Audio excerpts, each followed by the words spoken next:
When I was 8 years old, my family moved into the house I grew up in. It wasn't an old house, and no one had died in it, and it didn't even feel creepy. Just an average suburban house in your average southern suburbs. The way the house was set up, when you came in the front door, there was a hallway with 2 bedrooms and a bathroom to the right, the large living room in front of you with a half wall separating it from the dining room to the left, and the kitchen on the other side of the dining room.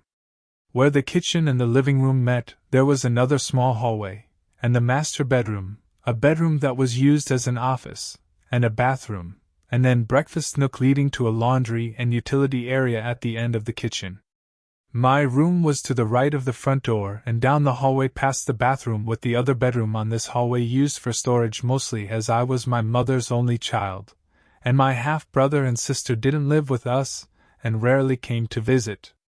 The first time anything really happened in the house, I was about 9 and had lost my last tooth. Still being a kid, of course the tooth fairy was expected, so when I woke up in the middle of the night and saw a figure standing in the middle of my room, I assumed it was the tooth fairy. It was bald, and only about 3 or 4 feet tall, about the size of an average child, standing completely still in the middle of my room. I remember my parents telling me that if I was awake, the tooth fairy wouldn't leave me any money, so I rolled over and went back to sleep. When I got up the next morning, I excitedly told my parents that I'd seen the tooth fairy the night before. I described what I'd seen, but they told me it was just a dream. For the next several years after that, I continued seeing and hearing minor things in the house. When I was home alone, cabinet doors would open and close, I'd hear dishes being moved around in the kitchen, or catch movement out of the corner of my eye. The most common was often at night I'd wake up to see a young woman hovering over my bed. She was dressed like the Rosie the Riveter character from the old posters from the 1940s, with the red and white bandana around her hair and a denim shirt. When I would see her, she'd stare at me for a few minutes, and then slowly float over my body and out through the wall behind me. I was never afraid of her though. When I was about 12, my parents divorced, and it was just me and my mother living in the house.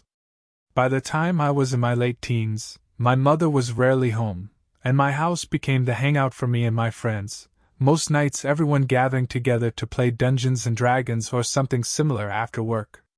One night we were hanging out, but didn't want to play, so I pulled out a Ouija board I'd picked up at the local toy store a few weeks before, wanting to try it out.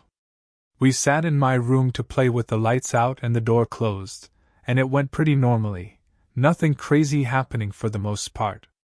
The only strange thing that happened was at one point we asked something like "show yourself," and at that point we heard the front door open and close, and heavy footsteps come down the hall towards my room. The handle of my door started to turn, and one of the guys jumped up and locked the door before it could open. We didn't hear anything else, no footsteps moving away from the door or anything, and after a little while we turned on the light and opened the door to see if my mother had come home unexpectedly. The house was empty and the front door locked. We decided we'd had enough of the game at that point, put it up, and everyone went home. A few weeks later, we were hanging out at my house again, this time playing Dungeons and Dragons, though one of the girls that usually came had to work late and had classes in the morning, so she'd said she wouldn't be coming. While we were sitting in the living room to play, at around 2 in the morning, suddenly we heard footsteps run across my wooden front porch. It sounded like someone very short, or a small child running quickly. Everyone in the room heard it, and we had a conversation as to if our friend had changed her mind and had just arrived, as she was very short, and it made more sense than a child running through the neighborhood at that time of night. When she never came into the house, we all got up to look, and there was no one outside, and her car wasn't in the yard.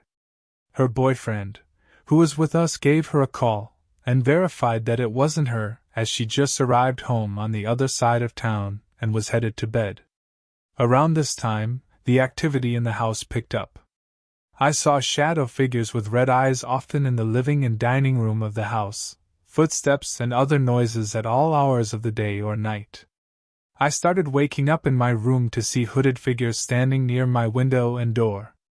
It was around this time my half-brother, who I was close to, passed away. It was sudden, and I hadn't seen him in years as he'd gotten into drugs, and my mother had decided to keep me away from him because she didn't want him to be a bad influence on me. After that, I'd wake up hearing his voice saying my name in the middle of the night often. On one night, I sat down and typed out a letter to him on my computer that was in my bedroom since I was home alone that night and was bored. Now this computer was hooked up to an old dot matrix printer, one of the really loud kind that makes all kinds of racket when it's running. After I wrote the letter, I felt silly for it, and deleted it without saving or printing it, and shut down the computer before I went to bed. Around 3 in the morning I woke up and my bed was soaking wet. At first I thought my puppy had peed on the bed because he was too small to get down, even though he was housebroken and I'd taken him out just before bed. I got up to let him outside and changed my bedsheets when I realized the wet was just water, and it was more than a tiny puppy could have made. On my way to take my blankets to the laundry room, I passed the bathroom in my hallway and noticed the light was on, even though I'd turned off all the lights before bed. There, sitting on the counter, was a pitcher from the kitchen, with the inside still wet.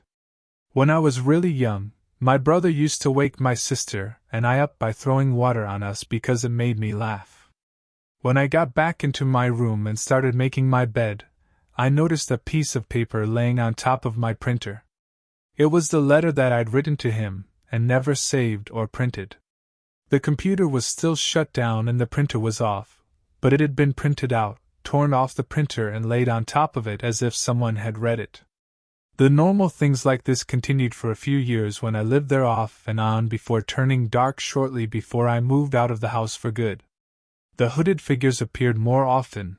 I woke up one night with the feeling that I was being stared at, only to roll over and see what looked like a rotting corpse a few inches from my face, and one night woke up to a hooded man standing at the foot of my bed with my bedroom door open when it had been closed before. He held up his hand and a ball of blue light appeared in his palm, which he threw at my face. He and the ball disappeared just before it hit me, but the room was so cold that I could see my breath on a normally hot southern summer night. When I was in my early 20s, after I moved out for good, I had one last experience in the house. My mother hadn't been to the house in months and was preparing to sell it. I'd told one of my cousins about the things that had happened there through the years, and he decided that one night out of boredom, he and a friend of his would pick me up to go ghost hunting in the house while it was empty. We each had a camera, and he had a voice recorder that we brought. We set the recorder in my old bedroom, and spent an hour or two wandering around the house taking pictures. When we got done, we came back to my room and sat to listen to the recording and discuss all of the nothing that we'd found.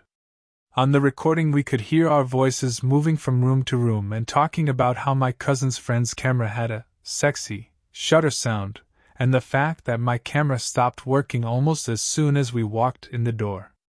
About 20 minutes into the recording, when we could hear all three of our voices echoing from the other side of the house, a deep voice that sounded like it was right up against the microphone on the recording spoke. "Get the fuck out!" We immediately obliged. I found out a few years later that my mom actually had several experiences in that house with waking up to find an older man in his 50s or 60s looking through her closet, or seeing him just wandering around the house. When she'd say anything or get his attention, he'd turn around and look at her, and then vanish.